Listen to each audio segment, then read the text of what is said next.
Apa hukum menyembelih kurban untuk orang lain yang masih hidup? Ini kurban saya 2,5 juta. Ini 2,5 juta untuk anak saya. Ini 2,5 juta untuk adik saya. Apa hukum berkurban untuk orang yang masih hidup? Terhitung sebagai sedekah.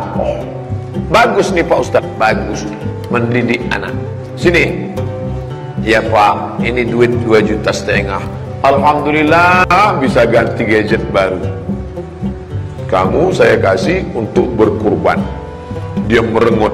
Tapi ingatlah 20 tahun akan datang kita sudah mati. Dia menangis menetes air mata. Kenapa?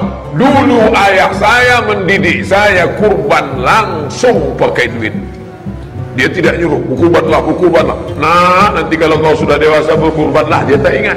Tapi ketika kita didik dia langsung, ini duit 2,5 juta, pergi antar ke masjid, daftar, kamu berkurban, terhitung sebagai sedekah. Bagus pendidikan.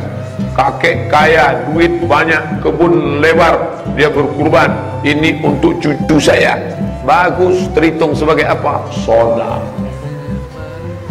Bapak mau sapi nomor berapa? Nomor 1.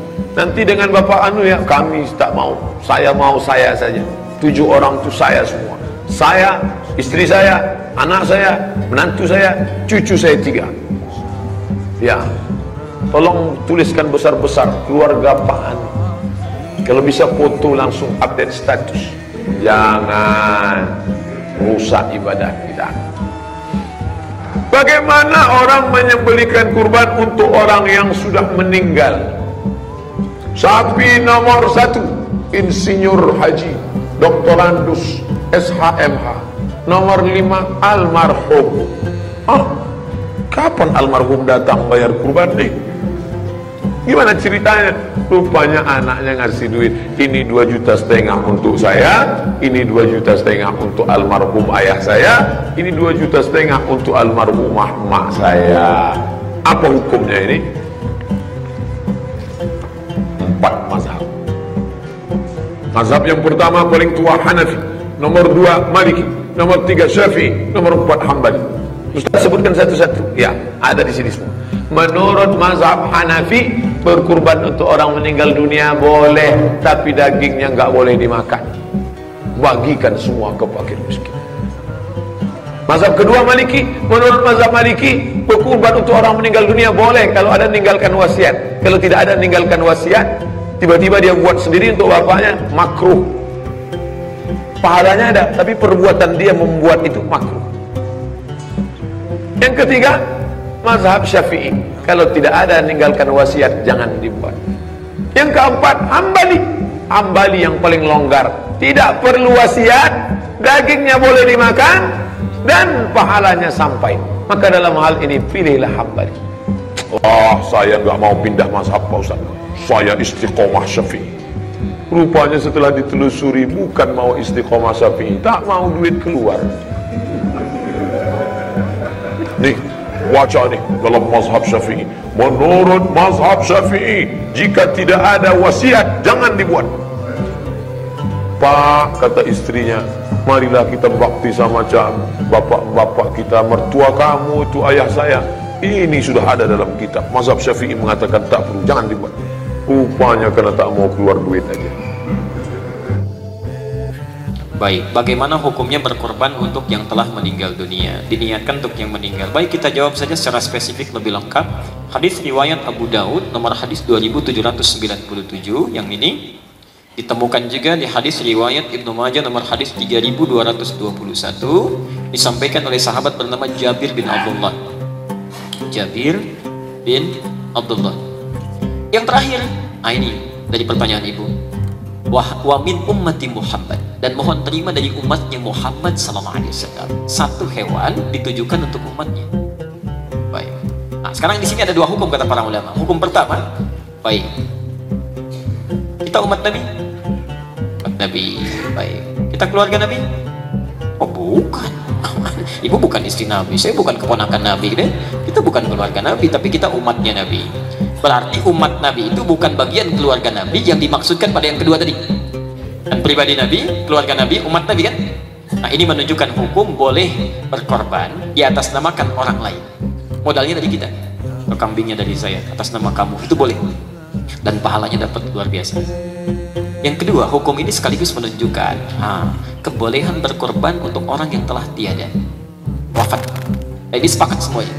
Baik, saat Nabi menyebutkan umatnya bahkan keluarganya, apakah keluarga Nabi masih hidup semua? Tidak, Sayyidah Khadijah sudah meninggal. Ketika Nabi mengatakan itu, ibunda dan ayahanda Ammar bin Yasir sudah wafat. Tapi poinnya, mereka semua oleh Nabi SAW disebutkan umat Muhammad. Ya Allah, untuk umatku yang selama hidupnya belum bisa korban.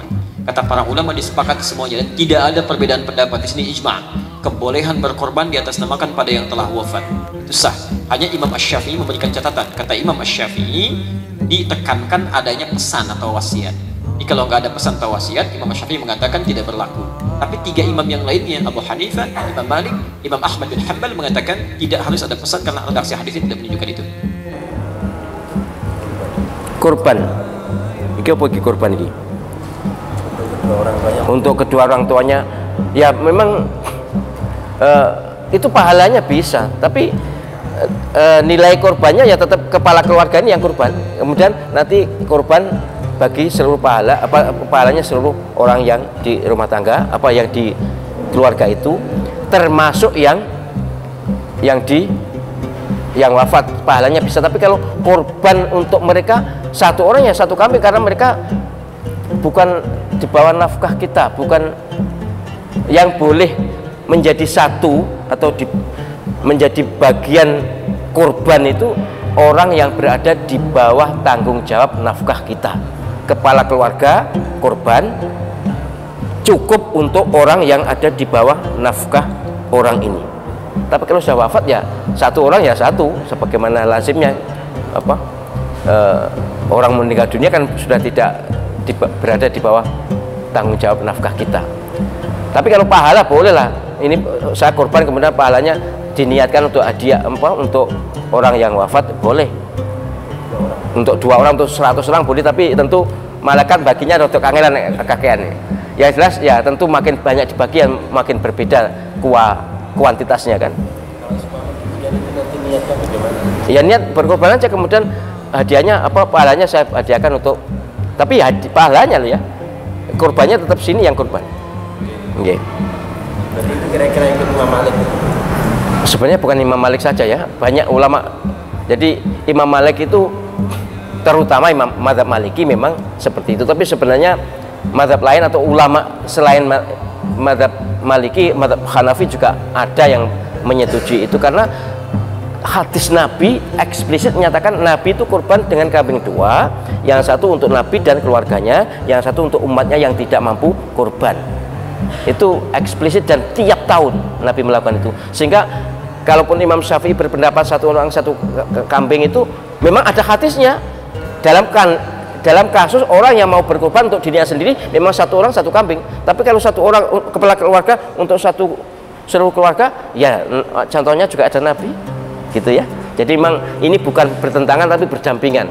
Dalil berdampingan yang bisa difahami satu orang satu kambing, yang bisa difahami satu kepala keluarga untuk satu kambing untuk satu keluarga.